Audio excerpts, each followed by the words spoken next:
Hello student. तो last class में हमने एडमिशन ऑफ द पार्टनर्स के ऊपर कुछ क्वेश्चंस लगाए थे कि अगर दो पार्टनर किसी कंपनी में है, फर्म में है, पार्टनरशिप फर्म में है और तीसरा पार्टनर आता है तो उनके रेशियो में क्या चेंजेस हो जाएंगे, ओल्ड रेशियो क्या होता है, न्यू रेशियो क्या होता है, इस बारे में हम लोगों ने जाना था। ठीक है, तो उसी क्लास को आगे बढ़ाते हुए आज का जो नेक्स्ट टॉपिक है इसी एडमिशन ऑफ द पार्टनर के ऊपर वो है बेटा वैल्यूएशन ऑफ द गुडविल। आई बात समझ में? Valuation of the goodwill. अब ये गुडविल क्या होता है? गुडविल को अगर हम सिंपल लैंग्वेज में बोलें तो किसी भी पार्टनरशिप फर्म का, किसी भी कंपनी का या किसी भी इंडिविजुअल पर्सन का जो रेपुटेशन होते हैं ना, जो भी रेपुटेशन होता है उसको गुडविल बोलते हैं। आई बात समझ में? कि किसी कंपनी को उसके नाम पर कितना लोग जानते हैं, कस्टमर बेस उसके नाम पर कितना है, अगर वो कंपनी कल के डेट में मार्केट से मनी को रिसीव करना चाहे, पैसा उठाना चाहे बाज़ार से, मार्केट से, तो उसको पैसा मिलेगा या नहीं मिलेगा, लोग उस कंपनी में इन्वेस्ट करना चाहते हैं कि नहीं चाहते हैं। तो ये सारी जो कैलकुलेशन होती है ना, यही होती है उसकी गुडविल। आई बात समझ में? और गुडविल एक इनटेंजिबल एसेट है। ठीक है, एक इनटेंजिबल, हाँ ठीक है, इनटेंजिबल एसेट मतलब ये भी कंपनी के लिए एक एसेट होती है। ठीक है, ये भी कंपनी के लिए एक एसेट होती है, क्योंकि अगर गुडविल होगी तो ये एसेट किस तरह से है, रेपुटेशन, अगर सर आप बोल रहे हो कि रेपुटेशन है तो रेपुटेशन एक एसेट कैसे हो सकती है?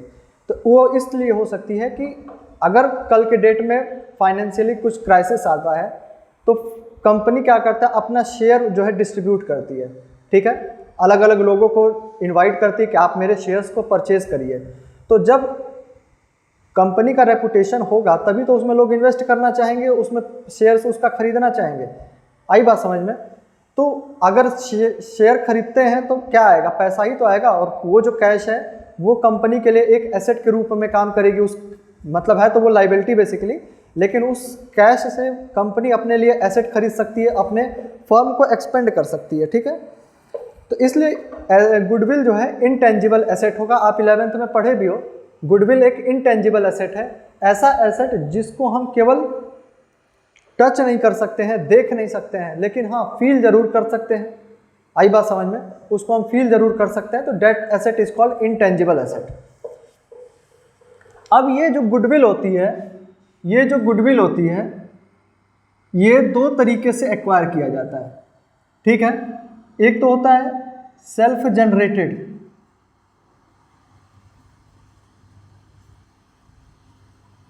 Goodwill, and the second is purchased goodwill.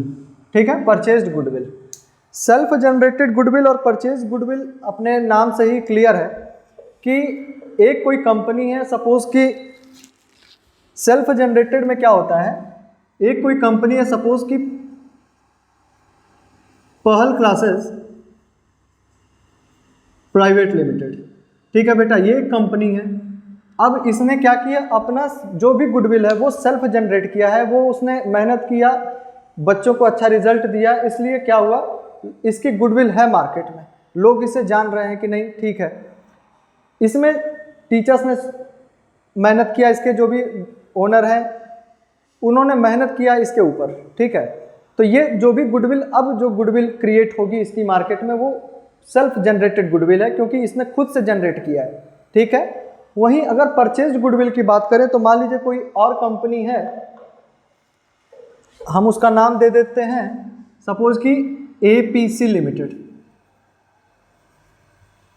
ठीक है, एक कंपनी है एपीसी लिमिटेड। अब ये एपीसी कंपनी जो है किसी दूसरे कंपनी को देख रही है,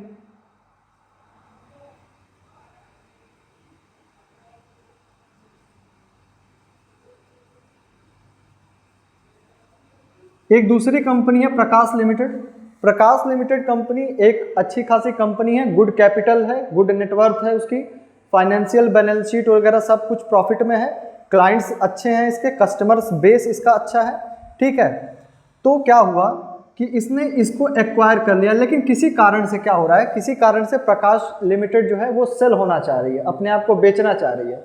तो अब क्या करेगा, ये प्रकाश लिमिटेड को एपीसी खरीद लेगा। तो इसके सारे जो कस्टमर होंगे वो इसके हो जाएंगे, इसकी सारी जो एसेट्स हैं वो सब इसकी हो जाएगी। आई बात समझ में? इसके जो भी क्या बोलते हैं उसे, जो भी गुडविल होगी वो सब कुछ इसकी हो जाएगी। ठीक है, तो जब इस तरीके से कोई चीज़ को खरीदा जाता है, गुडविल को खरीदते हो, ठीक है, खरीदते हैं, तो क्या होता है कि इसको परचेज्ड गुडविल कहा जाता है। आई बात समझ में? इसको जो है परचेज्ड गुडविल कहा जाता है।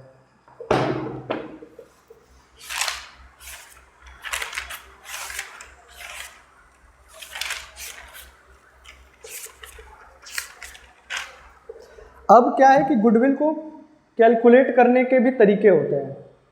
ठीक है, गुडविल को कैलकुलेट करने का तरीका होता है, आइए देखते हैं क्या क्या है।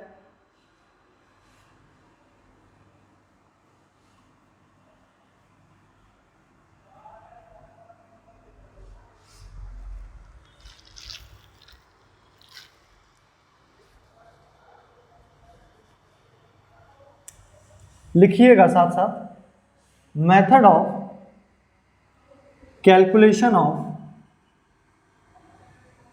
Goodwill, method of calculation of the goodwill.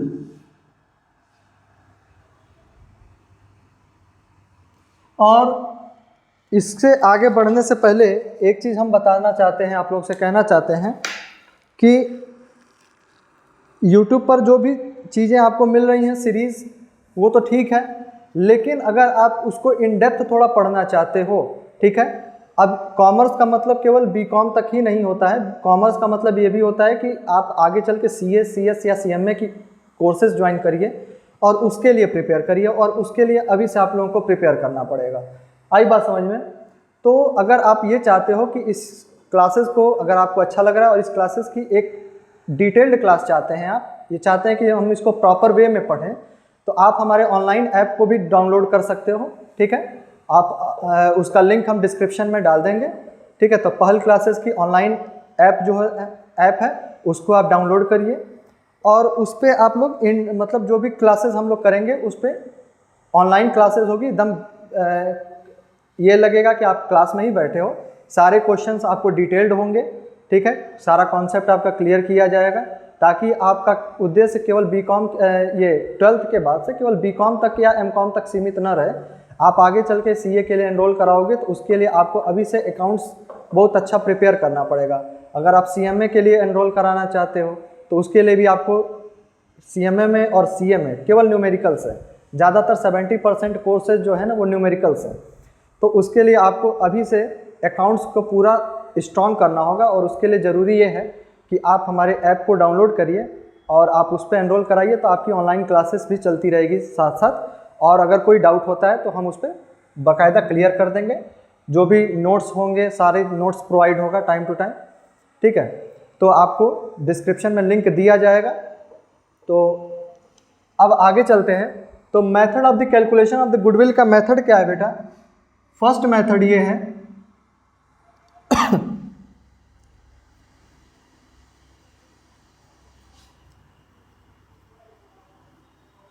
Average method, second है super profit method, super profit method, and the third is capitalisation method.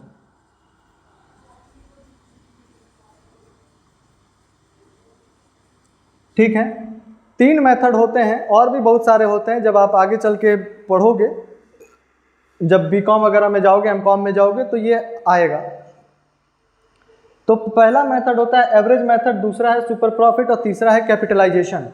अच्छा, एवरेज मेथड में भी क्या होते हैं? 2 पार्ट होते हैं। एक होता है simple average method, simple average method,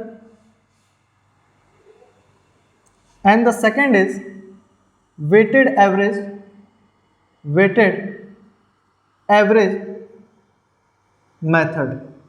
ठीक है, कैपिटलाइजेशन सुपर प्रॉफिट में एक ही होते हैं और कैपिटलाइजेशन में दो मेथड होता है बेटा। Capitalisation of weighted average method, capitalisation of average method and capitalisation of super profit.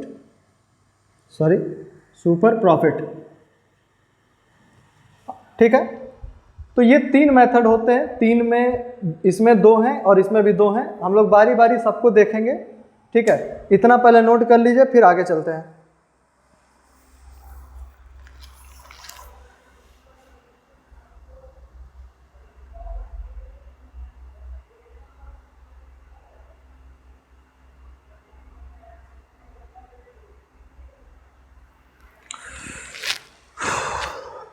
ठीक है, तो देखते हैं।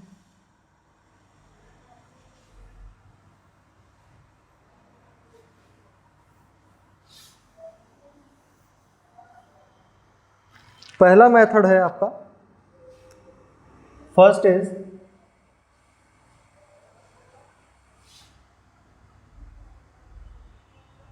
अच्छा, उससे पहले एक नोट लिख लीजिए या पहले क्वेश्चन करा दें। आइए पहले क्वेश्चन देखते हैं, क्वेश्चन देख लेते हैं। क्वेश्चन आपका ये किस पे मेथड बेस है? ये है बेटा, अगर हम 1 2 3 4 करके देखते हैं, बाइफर्केशन हम नहीं कर रहे हैं। ठीक है, जो पहले यहाँ पे सिंपल एवरेज लिखाया था, फिर वेटेड एवरेज लिखाया था, फिर सुपर प्रॉफिट, फिर कैपिटलाइजेशन ऑफ एवरेज प्रॉफिट, फिर कैपिटलाइजेशन ऑफ सुपर प्रॉफिट। हम 1 2 3 4 5 6 करके चल रहे हैं। ठीक है, तो पहला जो मेथड है वो है simple average method, simple average method.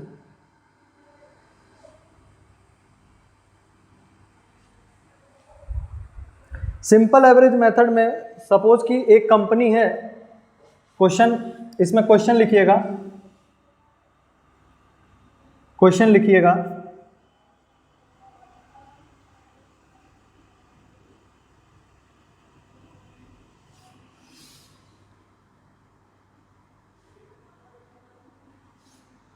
Pahal Classes Limited purchased the APC Limited company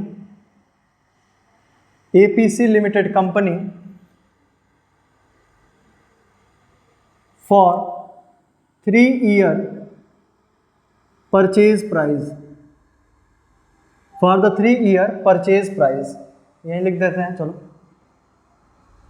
ठीक है। For the 3-year purchase price, the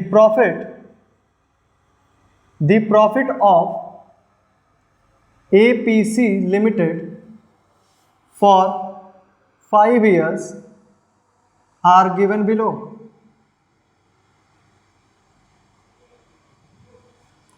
क्या है प्रॉफिट?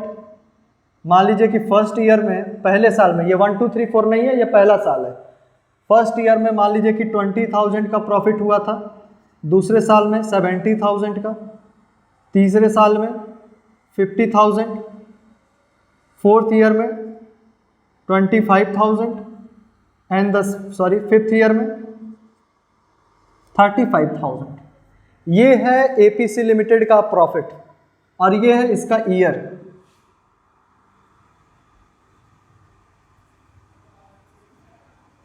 एक इसमें टर्म आया है, ये 3-year परचेज प्राइस, यहां दिख रहा होगा 3-year परचेज प्राइस। इसको हम पहले समझा दें, क्या कहने का ये मतलब है 3-year परचेज प्राइस, कि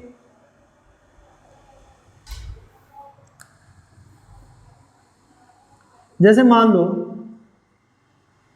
कि पहल ने APC को परचेज किया, ठीक है, APC को परचेज कर लिया, तो परचेज करेगा तो इसके कस्टमर जो हैं अब इनके पास आना स्टार्ट करेंगे। APC का जो भी कस्टमर बेस होगा वो कहाँ जाएगा? पहल पे पास जाएगा। ठीक है, अब क्या है, ये लोग बैठेंगे एक साथ बात करने के लिए, वैल्यूएशन करने के लिए, बेसिकली वैल्यूएशन करने के लिए ये दोनों पार्टियां बैठेंगी। और ये 3 ईयर परचेज प्राइस भी हो सकता है, 5 ईयर परचेज प्राइस भी हो जाता है, वो क्वेश्चन में दिया रहेगा, उस पर टेंशन की बात नहीं है, ठीक है। अब ये कहेगा कि भाई हम आपकी कंपनी तो टेक ओवर कर ले रहे हैं, लेकिन हमको क्या है कि जितना आप प्रॉफिट ले रहे हो ना, जितना आप एवरेज प्रॉफिट कमा रहे हो इन 5 सालों में, ठीक है, हो सकता है कि 5 साल भी हो सकता है कि 6 साल भी हो, 3 साल का भी प्रॉफिट दिया हो सकता है, उसका टेंशन लेने की ज़रूरत नहीं है, ठीक है, उसकी टेंशन लेने की ज़रूरत नहीं है।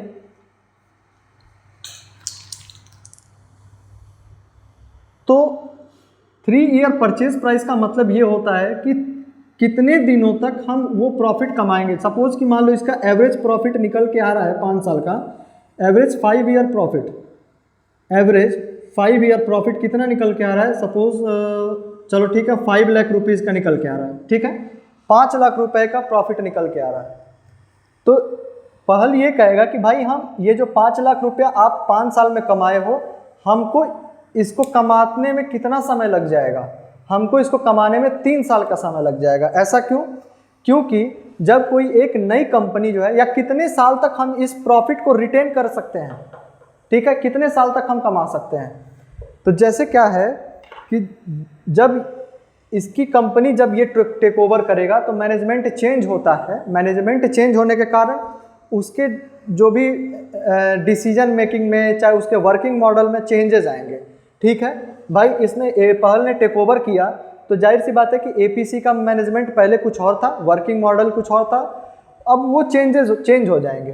तो ये 5 लाख रुपए जो ये एवरेज प्रॉफिट कमाया है 5 सालों में, इसको ये कितने समय तक ये क्या बोलते हैं, इसके पास ये चीज़ें आएंगी, या यूँ कह लें कि इसके जो भी कस्टमर हैं, जो भाई प्रॉफिट कब कमाया, जब कस्टमर थे तभी तो प्रॉफिट कमाया, तो इसके जो भी कस्टमर हैं वो कितने सालों तक इसके पास आएंगे, तो 3 सालों तक आएंगे। तो इसी चीज़ को बोला जाता है 3 ईयर परचेज प्राइस, या बुक में कुछ और भी दिया हो सकता है, क्या देगा, 3 ईयर परचेज भी लिखा हो सकता है, ठीक है, परचेज प्राइस नहीं भी लिखेगा तो 3 ईयर परचेज भी लिखा हो सकता है, ठीक है।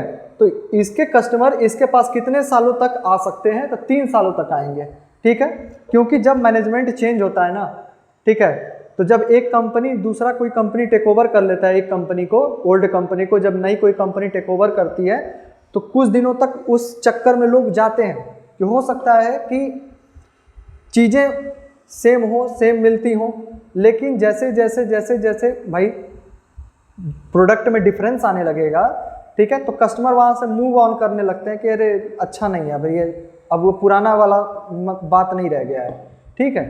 तो इसी को बोला जाता है 3 ईयर परचेज प्राइस। अब ये क्या है भाई, तो ये प्रॉफिट रेशियो है। क्या होता है कि जब हम गुडविल निकालते हैं तो गुडविल हम किस हिसाब से निकाल सकते हैं, जब जो प्रॉफिट होगा उसी हिसाब से तो गुडविल निकालेंगे। गुडविल हम कैसे निकालेंगे, प्रॉफिट के हिसाब से तो गुडविल कैलकुलेट किया जाएगा। तो हम क्या करते हैं, 3 साल का प्रॉफिट, अब ये डिसीजन इन दोनों कंपनियों का है, एक इसका और एक इसका, इसमें दिमाग लगाने की ज़रूरत नहीं है। ये 5 साल का भी हो सकता है, 4 साल का भी हो सकता है।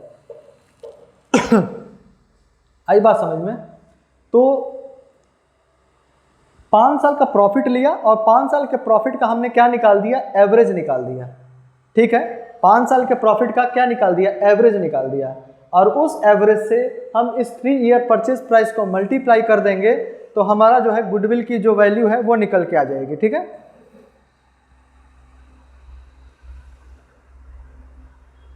तो ईयर परचेज प्राइस आप समझ गए होंगे, नहीं समझे तो फिर से बता दे रहे हैं कि ईयर परचेज प्राइस का मतलब ये है कि अगर एपीसी को पहल ने टेक ओवर कर लिया है तो इसके सारे कस्टमर पहल के पास जाएंगे, और ये इस कस्टमर को कितने सालों तक, मतलब कस्टमर इसके पास आ सकते हैं, तो ये एक मोटा मोटा अंदाज़ा लगेगा कि 3 साल तक कस्टमर इनके पास आएंगे।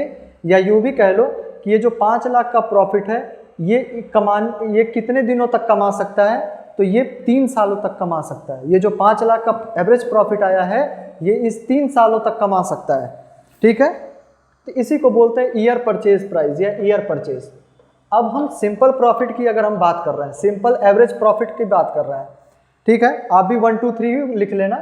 तो सिंपल एवरेज की बात करेंगे तो हम क्या कैसे निकालेंगे, यही सॉल्यूशन कर देते हैं। Solution average profit, average profit में क्या होगा, पहला है 20,000, 70,000, 50,000, 25,000 plus 35,000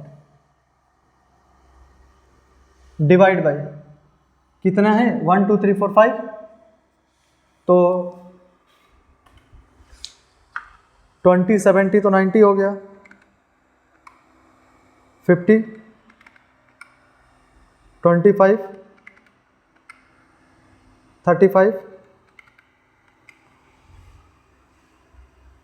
2 lakh rupees divide by 5 40,000। Average profit आ रहा है बेटा 40,000 का, ठीक है, एवरेज प्रॉफिट आ रहा है 40,000 का। तो अब इसकी क्या करेंगे, valuation of the goodwill, valuation of goodwill, goodwill का क्या हो जाएगा, average profit, formula average profit into number of year, sorry into year purchase price, ठीक है। वैल्यूएशन ऑफ द गुडविल क्या करेंगे, average profit into year of purchase price, sorry year purchase price, valuation average profit है 40,000 into year purchase price कितना दिया है 3 दिया है, तो इट विल हो जाएगा 1 2 3 4 1,20,000 रुपीज़, यानी कि गुडविल की वैल्यू कितनी आ रही है 1,20,000 रुपये, ठीक है। तो ये होता है एवरेज प्रॉफिट का फॉर्मूला, सिंपल है, बहुत आसान है, तो इसको नोट कर लीजिए।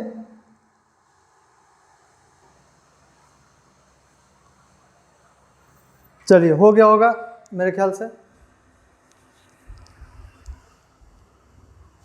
इसी पर बेस एक दूसरा क्वेश्चन देखते हैं, ठीक है, यही सेम क्वेश्चन रहेगा, बस कुछ चीज़ों को हम डिफरेंट कर देते हैं इसमें।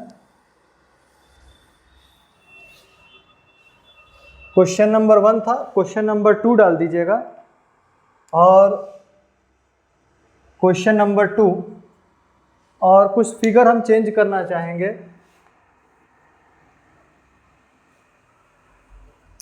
जरूरी है क्या कि हर साल प्रॉफिट ही हो, जो भी हम लास्ट के 5 ईयर का प्रॉफिट या लॉस प्रॉफिट निकाल रहे हैं, तो क्या इसमें यह जरूरी है कि हमेशा प्रॉफिट हो, नहीं, कोई ज़रूरी नहीं है कि प्रॉफिट हो सकता है कि लॉस भी हो सकता है, ठीक है, हो सकता है लॉस हो गया हो। तो अगर मान लो कि लॉस हुआ होगा तो कैसे करेंगे, लॉस होगा तो हम इसको रिप्रेजेंट करेंगे बेटा इस तरीके से, 30,000 का सेकेंड ईयर में 30,000 का लॉस हो चुका है, 30,000 का क्या हुआ है, लॉस हो गया, ये ब्रैकेट का मतलब ये है कि वो लॉस हुआ है, ठीक है। तो अब इसका एवरेज प्रॉफिट निकालो, सॉल्यूशन करिए इसका, एवरेज प्रॉफिट, तो एवरेज प्रॉफिट में ऐड किया 20,000, 30,000, पहले जितने ये प्लस वाले हैं सबको ऐड कर दो, सॉरी गलत हो गया, 20,000, 50,000, 25, 35 माइनस 30,000, 1,00,000 रुपए। इसका जो ऐड करने पर आ रहा है वो आ रहा है 2 लाख रुपये, 20,000, सॉरी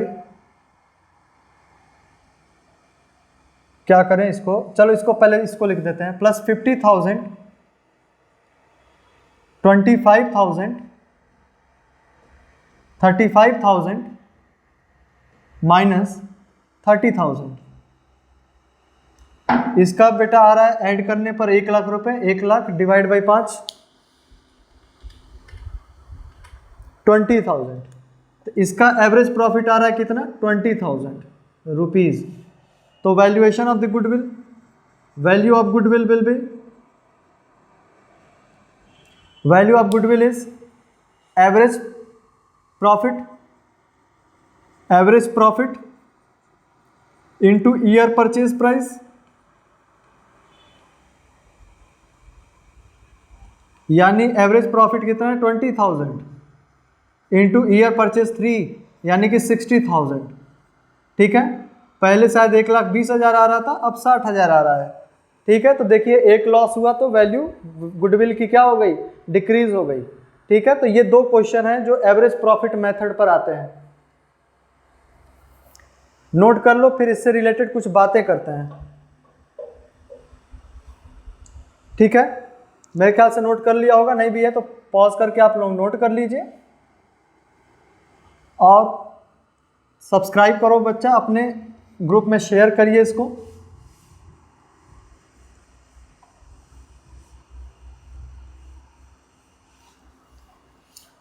आइए देखते हैं नेक्स्ट क्वेश्चन क्या है। नेक्स्ट क्वेश्चन नहीं, सॉरी, कुछ टॉपिक्स है इसमें। जैसे क्या कहना है इससे रिलेटेड, एक टॉपिक है इसका, फ्यूचर मेंटेनेबल प्रॉफिट क्या होता है, या पहले हम वेटेड एवरेज बता दें क्या?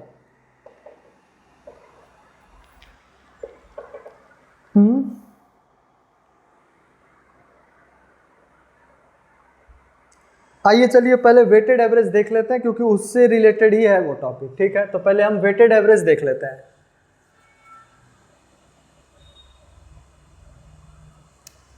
या छोड़ो, चलो कोई बात नहीं, नोट्स ही लिख देते हैं, चलो कोई नहीं।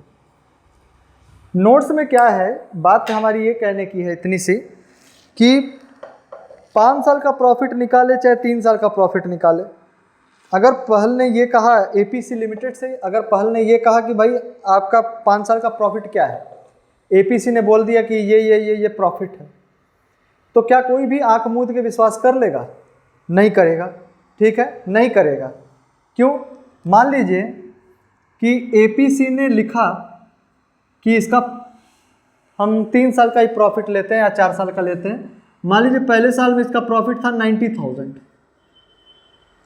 अगले साल में था 80,000, फिर उसके नेक्स्ट ईयर 1 लाख रुपीस, उसके बाद 1,10,000। ये 4 साल का प्रॉफिट था एपीसी का। तो क्या कोई भी कंपनी जो एक्वायर कर रही है या पहल ने जो एक्वायर इसको किया है एपीसी को, क्या ये माना जाएगा कि जो उसने कह दिया वही मान लेगा पहल ने? नहीं। ठीक है, तो दूसरी कंपनी है यहाँ पे पहल लिमिटेड, और इसने क्या किया, बोला कि भाई आपका प्रॉफिट कितना है, उसने बोला कि भाई 90,000। देखा उसका प्रॉफिट एंड लॉस अकाउंट, उस प्रॉफिट एंड लॉस अकाउंट में ये पता चला कि इसने जो है बिल्डिंग का चार्ज इसने चार्ज ऐड किया है। बिल्डिंग की जो चार्ज है वो ऐड किया है, एपीसी ने अपना बिल्डिंग का चार्ज ऐड किया, मतलब बिल्डिंग चार्ज ना लिखें, सॉरी रेंट लिख देते हैं, रेंट जो है दिया है, क्योंकि इसकी जो बिल्डिंग है वो खुद की नहीं है। ठीक है, रेंट, उसने बिल्डिंग का रेंट पे किया है। लेकिन पहल के पास खुद की बिल्डिंग है, तो उसको क्या होगा, उसको रेंट नहीं देना पड़ेगा। आई बात समझ में? उसको रेंट नहीं देना पड़ेगा। तो ये जो है रेंट देने के बाद 90,000, सॉरी रेंट देने के बाद क्या है 90,000 आया। मेरी बात समझिएगा, एपीसी के पास खुद की बिल्डिंग नहीं है, उसने रेंट लिया है, रेंट पर बिल्डिंग को लिया है। तो रेंट को ट्रेडिंग मतलब प्रॉफिट एंड लॉस में रेंट को माइनस करने के बाद जो है 90,000 आ रहा है। लेकिन पहल के पास खुद की अपनी बिल्डिंग है, उसको रेंट देने की ज़रूरत नहीं है। तो जो ये मान लो कि रेंट कितने का दे रहा था बेटा, 20,000 पर एनम का रेंट दे रहा था, 20,000 पर एनम का रेंट दे रहा था। तो पहल को वो 20,000 नहीं देना पड़ेगा, तो वो क्या करेगा, इसको 90,000 में 20,000 ऐड करके बता देगा कि ये इसका प्रॉफिट हुआ 1,10,000। बात समझ में आ रही है? भाई इसको रेंट देना था 20,000 रुपये, ये रेंट दिया है साल भर का, 1 साल का। इसके पास खुद की बिल्डिंग है, इसको रेंट देने की ज़रूरत नहीं है। तो ये जो 20,000 माइनस कर रहे थे, जब ये अपना पीएल बनाएगा तो इसको माइनस करने की कोई ज़रूरत नहीं पड़ेगी। तो इसने क्या किया, इस प्रॉफिट में इसको फिर से ऐड कर दिया, तो 1,10,000 हो गया। 80,000 दूसरे साल में, ठीक है कोई बात नहीं। सपोज करो कि यहाँ पे इस टॉपिक का नाम है future maintainable profit.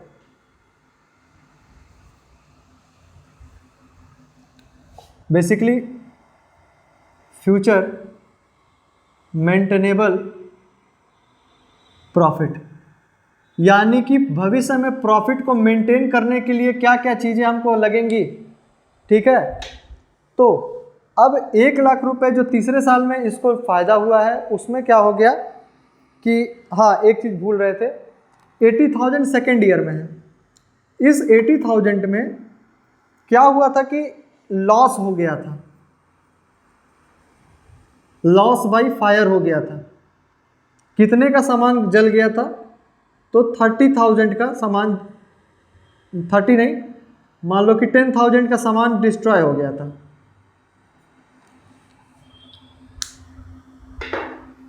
Loss by fire हो गया था, इसको हम ब्लू से लिख दें क्या?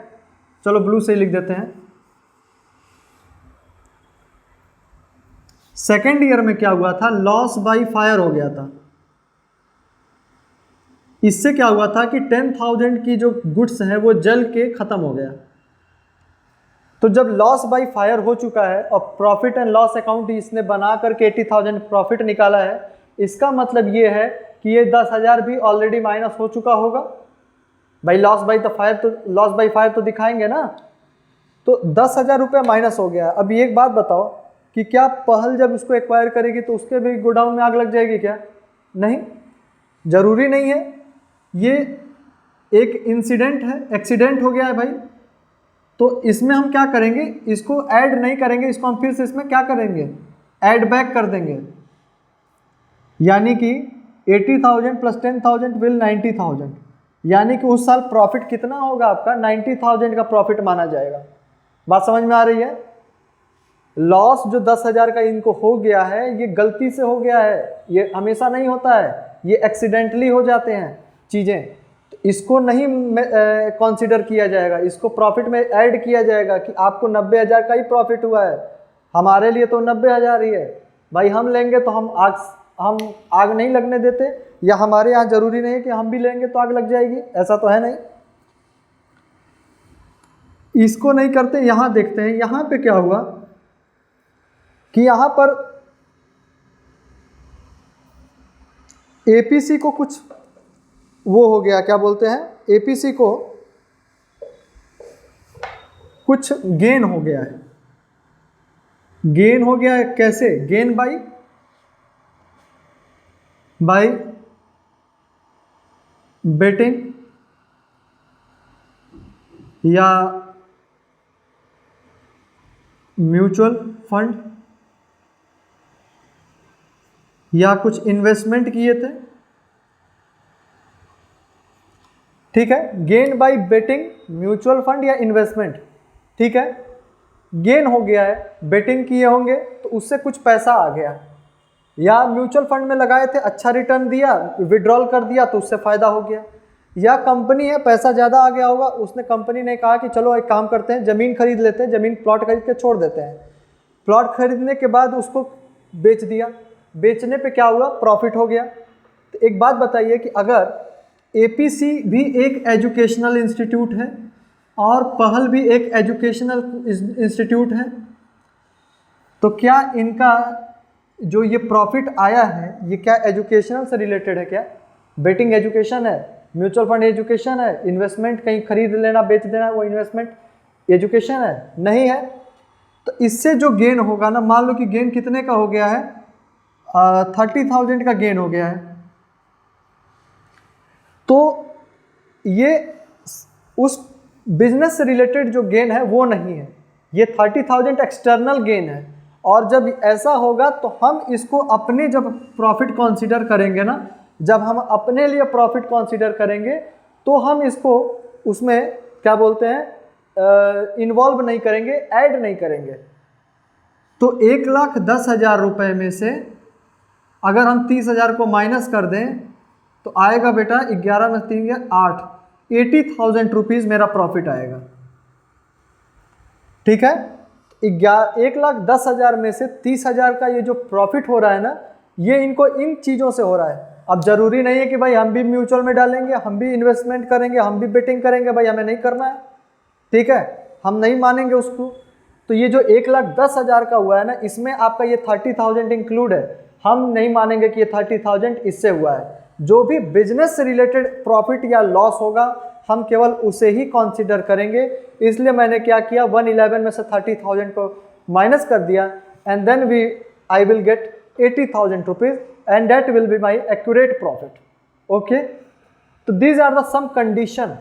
इसका मतलब ये है कि आप जब प्रॉफिट निकालते हो ना, जब आप प्रॉफिट निकालते हो तो बिजनेस से रिलेटेड जो भी एक्टिविटीज हैं केवल उसी को कंसीडर किया जाएगा। आई बात समझ में? जब आप कोई भी प्रॉफिट निकालते हो तो जो भी बिजनेस से रिलेटेड एक्टिविटी होंगी बस उन्हीं को कंसीडर करेंगे। तो इसको हम मिटा दें और जो नोट्स लिखवाने को कहते हैं वो लिखवा देते हैं।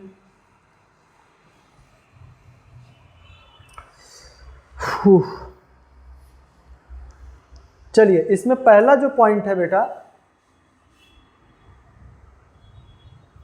Abnormal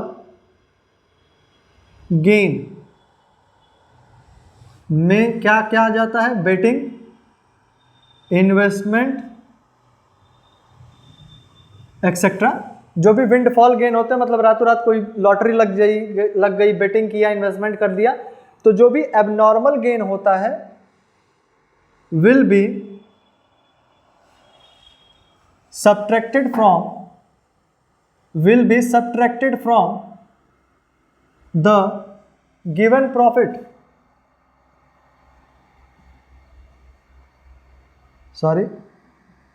profit. जो भी एबनॉर्मल गेन होते हैं उनको हम सब्ट्रैक्ट कर देते हैं प्रॉफिट में से। सेकंड पॉइंट है abnormal loss, like loss by fire, by thief,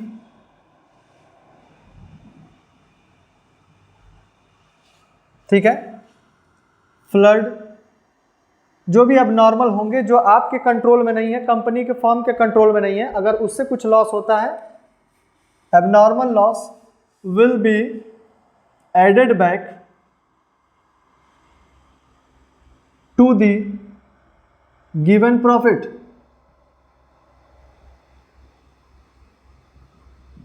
Abnormal loss will be added back to the given profit।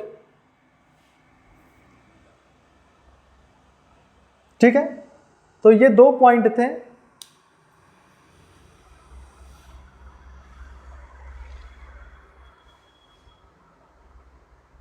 और एक पॉइंट और लिख लो,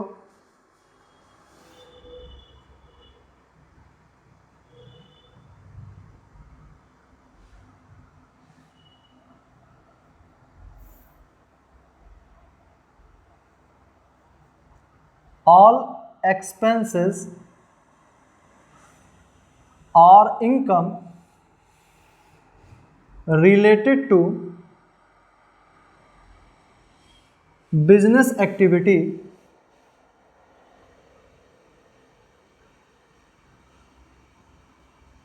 will be consider, will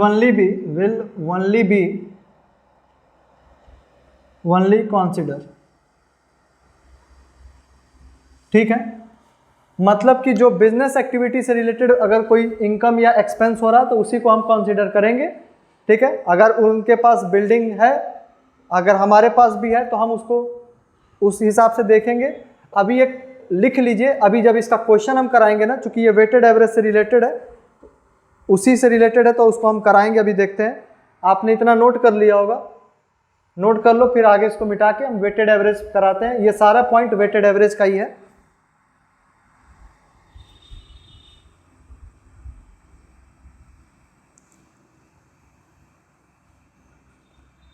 चलिए,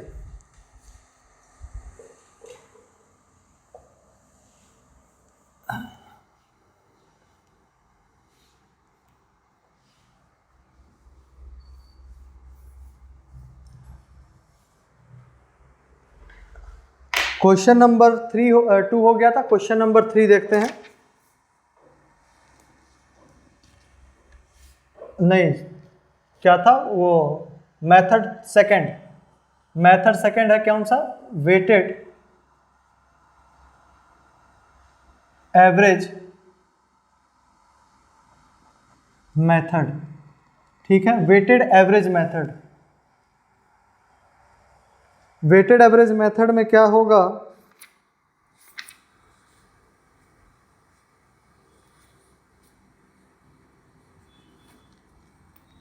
जैसे क्वेश्चन दिया, लिखते चलिएगा मेरे साथ साथ।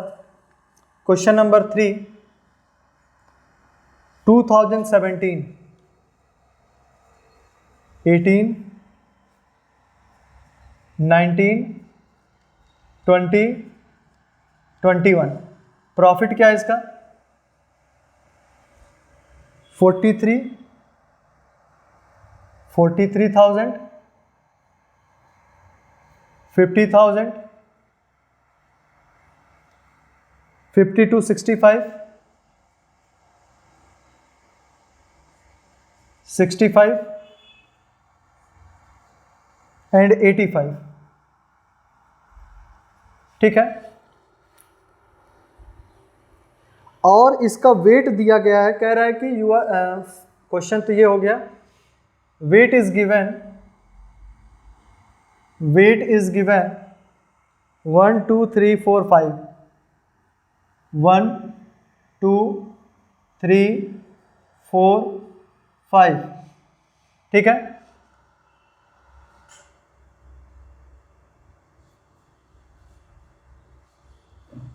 Calculate the goodwill on 2 year purchase price, 2 year purchase price. ठीक है, तो क्वेश्चन हम देखते हैं और इसमें ये भी समझेंगे कि वेट का मतलब इसमें क्या है, ये वेट क्या टॉपिक है या क्या पॉइंट है भाई। पहले हम इसको क्वेश्चन को अरेंज कर लें, तब हम इसको कराते हैं और समझाते हैं क्या है ये वेट का मतलब क्या है। पहले लिखेंगे बेटा ईयर,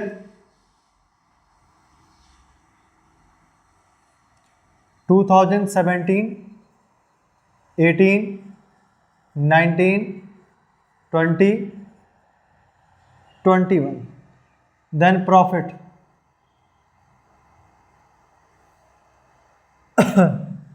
43, 50, 52,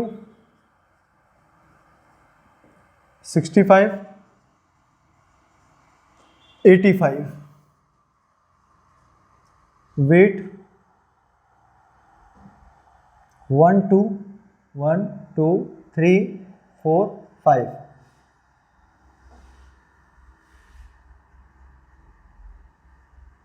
प्रोडक्ट, देखो वेट का मतलब बेसिकली क्या है कि वेट का मतलब होता है इंपॉर्टेंस।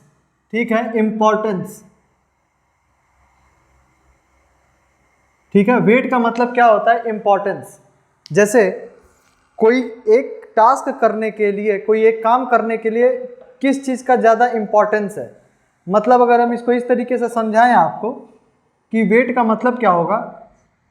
अब इसमें 1 2 3 4 5 अलग अलग नंबर दिया गया, मतलब इसका क्या है कि इसका वेट है, इसका इंपॉर्टेंस है, यानी ये ज़्यादा इंपॉर्टेंट है, ये ज़्यादा इंपॉर्टेंट है, उससे कम ये इंपॉर्टेंट है, उससे कम ये इंपॉर्टेंट है और सबसे कम ये इंपॉर्टेंट है। इसका मतलब क्या है कि लॉजिकल मेथड अगर समझ लीजिए कि मान लो कि हम आपसे कहें कि एक 5th क्लास आप क्या करना चाहते हो, तो कहोगे कि सर हम सीए करना चाहते हैं। ठीक है, आप क्या करना चाहते हो, तो सीए करना चाहते हैं। तो सीए करने के लिए आपको फिर हम बोलेंगे कि भाई ठीक है, आप एक काम करो कि अपनी 5th क्लास की मार्कशीट ले आइए, एक 8th का ले आओ, एक 10th का ले आओ, और सपोज कि आप 12th भी पास कर लिए हो तो 12th की ले आओ। ठीक, अब आपको 5th क्लास में मिला कितना, 95%, 95%। 8th में मिल गया मान लो कि 92%, 10th में मिला 88% और 12th में मिला 70%। तो सीए का कोर्स एनरोल कराना है आपको, तो सबसे ज़्यादा इम्पोर्टेंस किसकी होगी? 5th क्लास की। क्या हम 5th का रिजल्ट देख के आपको बोलेंगे कि आप सीए बन जाओ, कि इंटर का एग्जाम, इंटर का रिजल्ट देख करके आप डिसाइड करोगे? अगर आप ही को बनना है, ठीक है, आपको करना है, तो आप क्या इसके अकॉर्डिंग करोगे क्या कि नहीं मेरा 5th क्लास में तो 95% था, हम बहुत बढ़िया पढ़ने में थे, तो हम ये सीए करेंगे? नहीं, आप किसको इम्पोर्टेंस दोगे? 12th को सबसे पहला इम्पोर्टेंस दोगे, सबसे पहला इम्पोर्टेंस 12th को दोगे, उसके बाद 10th को दोगे, उसके बाद 8th को दोगे, उसके बाद 5th को दोगे। तो ये होता है वेट। तो इसमें आप वेट दे दोगे, जैसे 4 हो गया, 3 हो गया, 2 हो गया, 1 हो गया, ठीक है, 4 3 2 1। तो आपने इसको वेट असाइन कर दिया, जिसका जितना ही ज़्यादा नंबर उसका उतना ही ज़्यादा वेट, उसका उतना ही ज़्यादा इंपॉर्टेंस। आई बात समझ में? उसका उतना ही ज़्यादा इंपॉर्टेंस। अब ये जो चीज़ें आई हैं 5 4 3 2 1 कैसे दे दिया, ये मत सोचना कि हाँ 85 है इसलिए इसको 5 दे दिया, 65 है तो 4 दे दिया, ऐसा नहीं है। कई सारे ऐसे भी नंबर मिलेंगे जहाँ 52 को 5 दिया रहेगा। आई बात समझ में? नंबर के इस प्रॉफिट के इंक्रीजिंग डिक्रीजिंग से इसका कोई लेना देना नहीं है, पहले बता दे रहे हैं।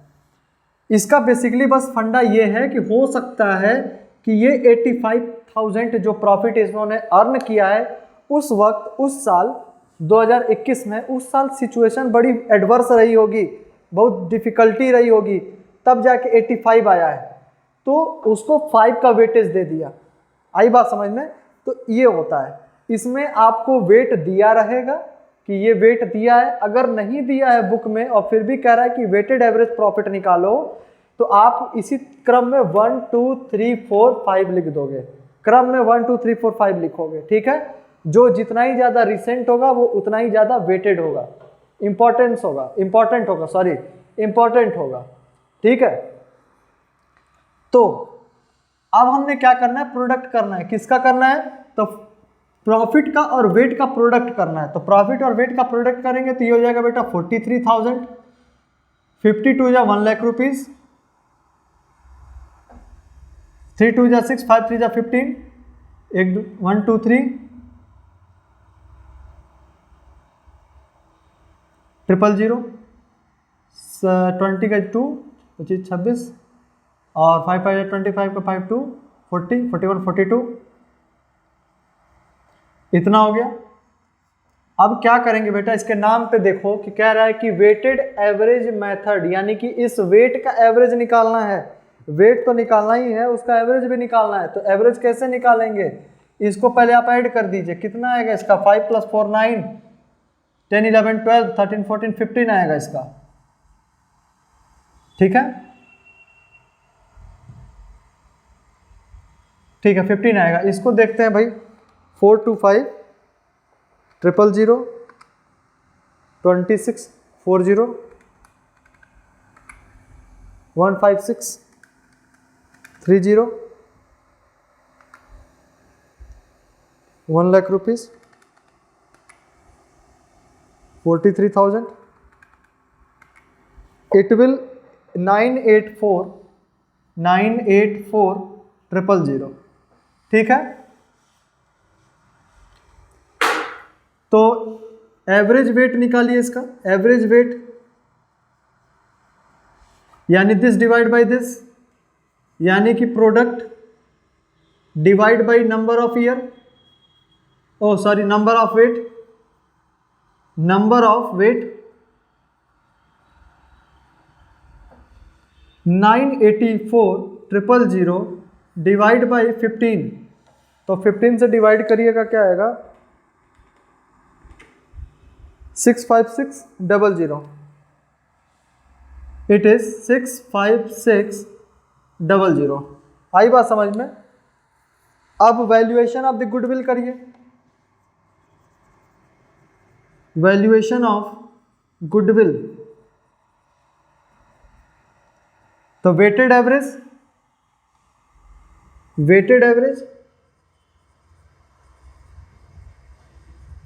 Into number of year purchase,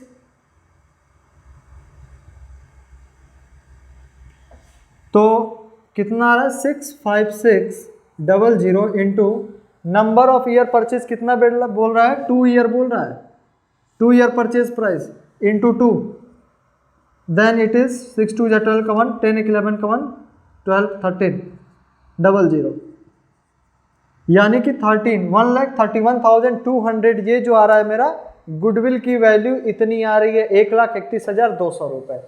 ठीक है, तो ये होता है बेटा वेटेड एवरेज मेथड। ठीक है, गुडविल का ये हो गया वेटेड एवरेज मेथड।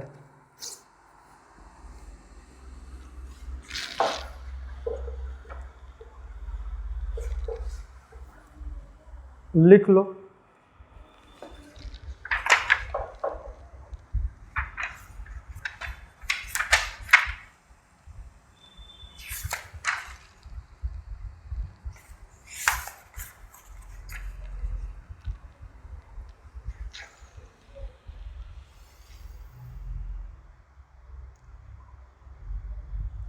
ठीक है, एक इसी का एग्जाम्पल और करते हैं और उसके बाद हम लोग नेक्स्ट क्लास में थोड़ा इसी से रिलेटेड कुछ कंडीशंस दिए होंगे उनको देखेंगे। आज नहीं कराएंगे क्योंकि फिर आज बहुत ज़्यादा हो जाएगा।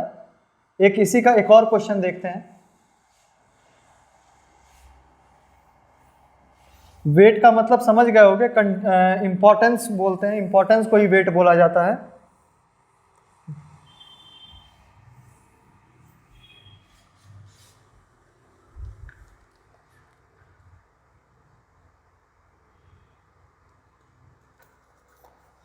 Profit of the firm for the last 5 year were as follow. Profit दे दिया है 5 साल का और उसकी वेट भी दे दिया है 1 2 3 4 5 1 2 3 4 5। ठीक है, तो हम डायरेक्ट इसका क्वेश्चन देखते हैं, क्वेश्चन में ही समझ में आ जाएगा। ये क्वेश्चन नंबर 4 है। क्वेश्चन नंबर 4 है, क्या है भाई? Year, profit, weight and product. ठीक है, प्रोडक्ट करेंगे। ईयर क्या दिया है 2002, या छोड़ो ना वही लिख देते हैं 2003, 2004, 2005, 2006 एंड 7। प्रॉफिट दिया है 20,000, 24,000, 30,000, 25,000, 18,000। वेट दे दिया है बेटा इसमें 1 2 3 4 5 1 2 3 4 5 और दिया है इस क्वेश्चन में 3 ईयर परचेज प्राइस। क्वेश्चन में दिया रहेगा, क्वेश्चन लिखाने में टाइम लगेगा इसलिए इसमें लिखाने जैसा कुछ था नहीं, बस इतना ही। एक नहीं दिया है तो बस वही दिया है कि 3 ईयर परचेज प्राइस दिया हुआ है बुक में, हम ओरली आपको बता दे रहे हैं। वो इंपॉर्टेंट नहीं है, वो तो बस मल्टीप्लाई कर लोगे तो कोई भी कर लेगा। तो हम इसका क्या करते हैं, पहले प्रोडक्ट निकालते हैं। इट इज 20,000, 48, 90, 1 लाख रुपीज,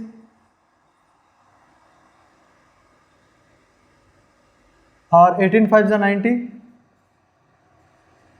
ठीक है, इसका ऐड करने पर फिर से क्या आएगा 15 आएगा, और इनको ऐड करने पर क्या आएगा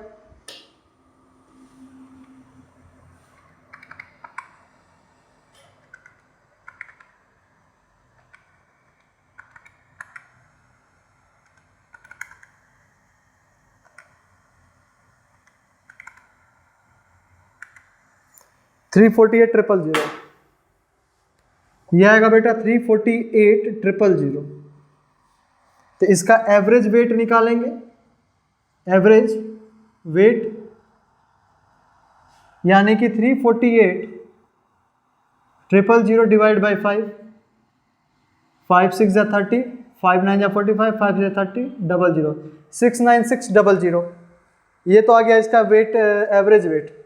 अब इसका valuation of the goodwill, valuation of goodwill, valuation of the goodwill में क्या हो जाएगा, 69600 इंटू ईयर परचेज प्राइस,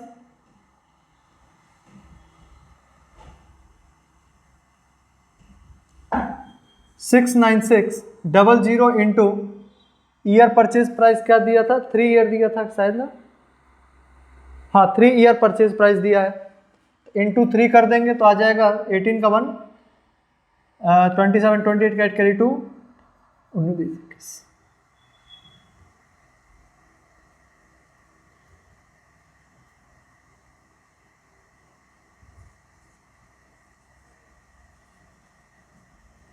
$2,08,800, ठीक है।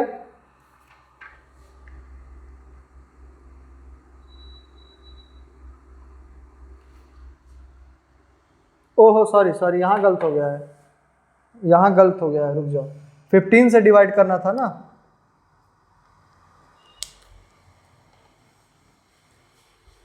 तो इसका हो जाएगा बेटा 348,000 divide by 15, 23200।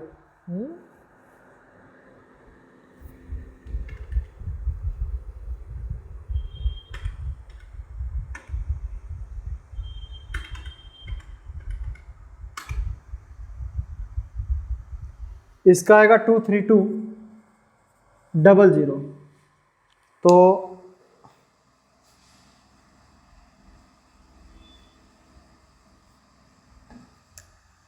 $23200 into year purchase price, यानी 23200 इंटू 3, तो 3 2 जा 6, 3 3 जा 9, 3 2 जा 6, 00, 69600 ये आएगा। गुडविल की वैल्यू ये आएगी, थोड़ा ज़्यादा हो गया था, वो गलत हो गया था, तो ये इसका सही हो गया। 15 की जगह 5 गलती से मैंने लिख दिया था, तो ये इसकी रुपीज़ हो जाएगा और वो उसका वैल्यूएशन ऑफ द गुडविल हो जाएगा। तो आज आपने 2 मेथड पढ़ा है, सिंपल एवरेज मेथड और वेटेड एवरेज मेथड। तो वेटेड एवरेज मेथड का ये एक छोटा सा फॉर्मेट है, मेन क्वेश्चन इसी पे होगा। अब वेटेड एवरेज मेथड में कुछ कंडीशंस दिए होते हैं, ठीक है। कंडीशन ये दिया रहेगा कि कंप्यूटर है, कंप्यूटर को उसने क्या किया कि एसेट में ऐड करना चाहिए था, उसने कंप्यूटर की कॉस्ट को ट्रेवलिंग अलाउंस में ऐड कर दिया। बिल्डिंग की चार्ज करनी चाहिए थी और बिल्डिंग को चार्ज नहीं किया, ठीक है। मशीन खरीदा तो मशीन को जहां पोस्टिंग करनी चाहिए थे वो नहीं किया, तो डेप्रिसिएशन भी भूल गया होगा, डेप्रिसिएशन कहीं कहीं छूट जाता है। तो इन सारी कंडीशंस को हम लोग जो है नेक्स्ट क्लास में फुलफिल करेंगे, देखेंगे कि क्या है, कैसे उसको डील करना है। क्योंकि इसमें अब क्या होगा कि वेटेड एवरेज में यहाँ जो प्रॉफिट निकल के आया था, अब यहाँ पे प्रॉफिट दिया नहीं रहेगा, आपको टोटल प्रॉफिट निकालना होगा। आई बात समझ में, आपको टोटल प्रॉफिट निकालना होगा। तो एक बार जो फ्यूचर मेंटेनेबल प्रॉफिट वाला था, एक बार वीडियो को फिर से रिवाइंड करके देख लेना, ठीक है, क्योंकि अब उस चीज़ का यूज़ अगली क्लास में हम लोग करेंगे। एबनॉर्मल लॉस हो गया, एबनॉर्मल गेन हो गया, ठीक है, या ओल्ड कंपनी जो है रेंट पे करती थी, मुझे करने की ज़रूरत नहीं है, कंप्यूटर परचेज किया तो उसको कॉस्ट में कहीं ट्रेवलिंग एक्सपेंस में डाल दिया, कहीं किसी में डाल दिया। तो इस सब चीज़ों को एक बार वीडियो को फिर से रिवाइंड करिएगा और वीडियो को ज़्यादा से ज़्यादा आप लोग अपने सर्कल में फ्रेंड सर्कल में शेयर करिए, ठीक है, ताकि ये जो सीरीज़ है आपको इसी तरीके से मिलती रहेगी। और अगर आप चाह रहे हो कि इस क्लासेस को आप डिटेल में पढ़ना चाह रहे हो तो आप हमारी ऐप डाउनलोड कर लो, डिस्क्रिप्शन में इसका हमने लिंक दे दिया है, ठीक है। तो उस ऐप को आप डाउनलोड करिए उसमें से, और आपकी प्रॉपर जो भी क्लासेस होंगी, जो भी डाउट होगा वो क्लियर होगा। क्योंकि अगर कॉमर्स लिए हैं बेटा, तो कॉमर्स का केवल ये मत मान के मत चलना कि हमको केवल एक बीकॉम कर लेना है, एमकॉम कर लेना है, वो कोई भी कर लेगा, ठीक है। कॉमर्स का मतलब ये है कि फिर आप कहीं एक प्रोफेशनल कोर्स में आप एनरोल करवाइए, सीए में एनरोल कराइए, सीए बनिए, सीएमए बनिए, ठीक है, सीएस बनिए, तो इन सब चीज़ों में आप एनरोल कराइए, ठीक है। तो नेक्स्ट क्लास में हम लोग इसी को थोड़ा सा फर्दर जो है डिटेल और थोड़ा सा पढ़ेंगे, ठीक है। That's all for today, good.